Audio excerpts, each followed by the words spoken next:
Sementara itu pemirsa, 7 hari setelah Lebaran, kondisi arus balik Lebaran di stasiun kereta api Kertapati masih cukup ramai, di mana dalam satu hari jumlah penumpang yang menggunakan jasa kereta api bisa mencapai 2.700 orang.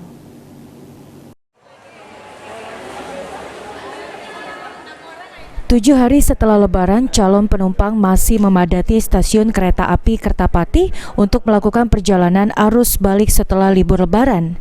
Namun demikian, arus balik di stasiun kereta api hingga saat ini masih terkendali karena arus balik di stasiun sudah dimulai sejak 1 hari setelah Lebaran. Hingga kini, total penumpang yang menggunakan kereta api sejak awal masa angkutan Lebaran mencapai 51.000 orang, di mana perharinya sebanyak 2.700 penumpang yang berangkat menggunakan kereta api.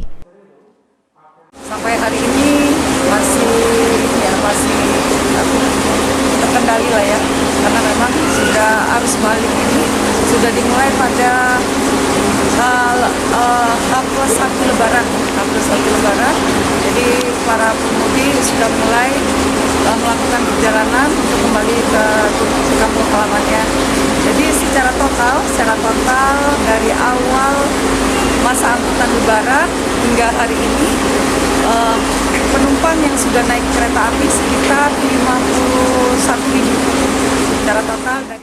Salah seorang calon penumpang kereta api dengan tujuan Lahat mengaku pada arus balik Lebaran ini dirinya sedikit kesulitan untuk mendapatkan tiket kereta api.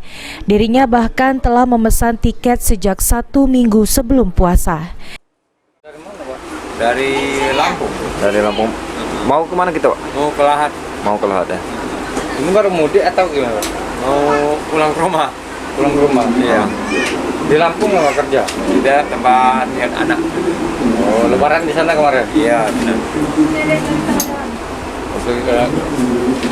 Ini kenapa lama ini baru mudik ini, Pak? Ya, kemarin kan ini tiketnya penuh.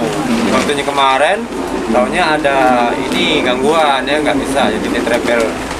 Tapi ya kelahannya dari sebelumnya kan udah di booking tiket untuk Lembang Lahat. Untuk tiketnya susah nggak katanya? Oh susah, ini kemarin tuh pesan seminggu sebelum puasa. Penuh ya? Penuh.